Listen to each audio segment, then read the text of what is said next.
What's good, neighborhood? You back in the lab with your favorite neighbor, your man Marq Nash. He is I am he. Another great episode of Breaking Beats. Let's talk about it. All right. So Carolyn Bryant Donham, the white woman whose accusations led to the 1955 lynching of 14-year-old child Emmett Till in Mississippi, and whose role in the brutal death was recently considered last year by a grand jury, has died. This was confirmed by CNN. Donham was 88 years old, and this was confirmed again through a death letter from the coroner's office.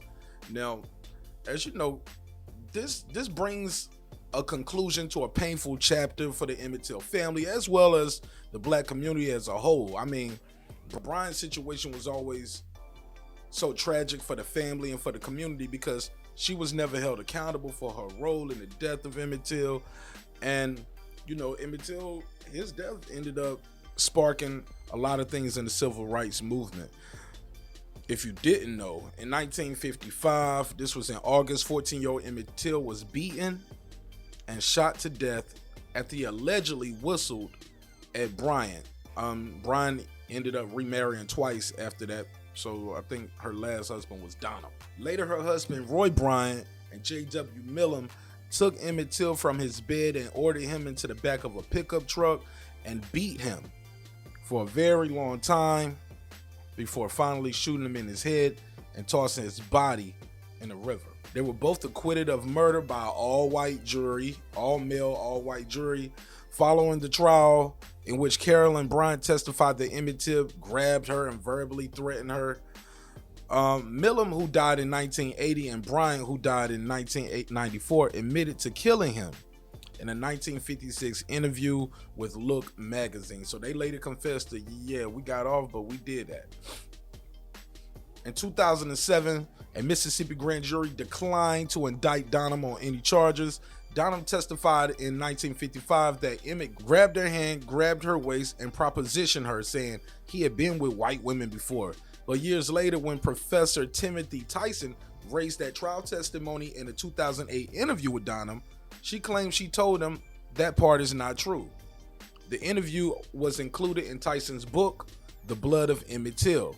In a statement after Donham's death, Tyson said, 68 years ago, there was an unspeakable murder. Emmett Till, 14-year-old child, black boy from Chicago. It has comforted America to see this is a story about monsters, her one of them. But the truth is, what was unspeakable was the American social order that did nothing about Emmett Till or thousands more just like him. I couldn't agree more. The prospect that the woman at the center of the case had recanted her testimony, which the U.S. Justice Department said in a memo would contradict statements she made in the state trial in 1955 or later to the FBI, prompting calls for the authorities to open the case. Nutshell, she says she's lying here. This goes against what she said in trial. She's admitted to lying in trial. She's admitted, like, she's on the record, admitted to lying to the trial, admitted to lying to the FBI. But unfortunately, the DOJ, they declined to reopen the case. They had already re-examined all those closed cases, they said, back in 2007. So it pretty much led to nothing. But here's the thing, man. This is still a sensitive story for many of us because it's still hard to believe. And I know some people saying, hey, it's hard to conceive that adults would do this to a child.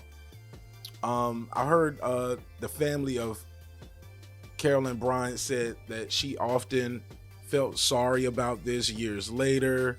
She said years later when she lost one of her sons, she said, I understand what Emmett Till's mother might have been going through. But fam, your son didn't die the way her son died, where he was beaten beyond recognition. Oh man, it was just terrible, man. It was terrible. And it's easy to say that now, you know, and you feel sorry for somebody after you don't lived about 8 decades after the fact. It's a little too late. What about that 14-year-old boy? What about that 14-year-old boy who did nothing? to you. You admit it later. He did nothing to you. He didn't grab your hand, didn't grab your waist, didn't tell you nothing about you being with white women before, none of that stuff. You said all that stuff in trial. Okay. And they did nothing about it. Never held accountable. As you know, Mamie Elizabeth Till Mobley was Emmett Till's mother. She died 20 years ago, January the 6th, 2003. I believe she was 81 years old. Cause of death was congestive heart failure. Man, she died of a broken heart too. She was still fighting for justice. People were still always trying to get her to speak about things. They were still talking about this stuff all this years later, because stuff like this is still going on all these years later. Several movies and books have been written about the story of Emmett Till. And if you haven't seen any of them, just want you to know to brace yourself, because it is troubling. Trigger warning. It is very troubling, and it'll set you off somewhere. It'll set you off somewhere. When I saw the story of this, one of those stories told a part of the story I didn't know. I didn't know his dad had got in trouble, and he was falsely accused and killed. Kind of like on the same thing. Like that was crazy when I heard about that. I think he was executed in 1945 by hanging. They hung his dad. You talking about some trauma, man? So when they say she died of congestive heart failure, shoot, that's stress too. That's pain. You know, a lot of trauma in this lady's life. He was executed. According to this, Emmett Till's dad, while serving in the Italian campaign, Till was arrested by the military police.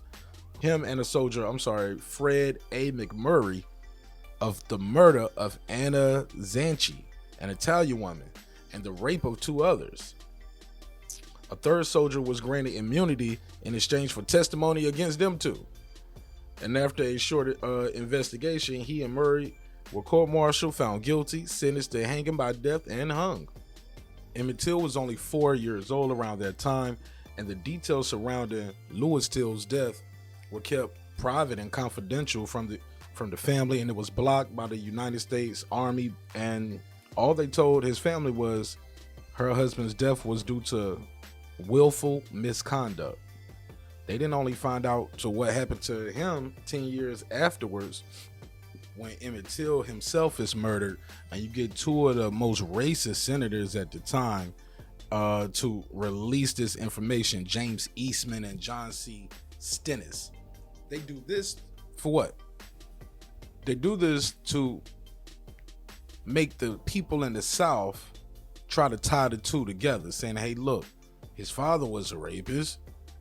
Yeah, maybe he might have trying to be attempting rape just to be like his dad, thereby, justifying his murder. So imagine the times, imagine the pain of this woman, but may she rest in peace. But as far as Carolyn Bryant Donham, I want to end with this. I never wished death on this woman as long as I known about the story. Didn't care for her, didn't like her. But I would be remiss if I didn't say this. Cue the Snoop Dogg drop, please. I want to call you one. Is it okay if I call him one? Funky dog head bitch.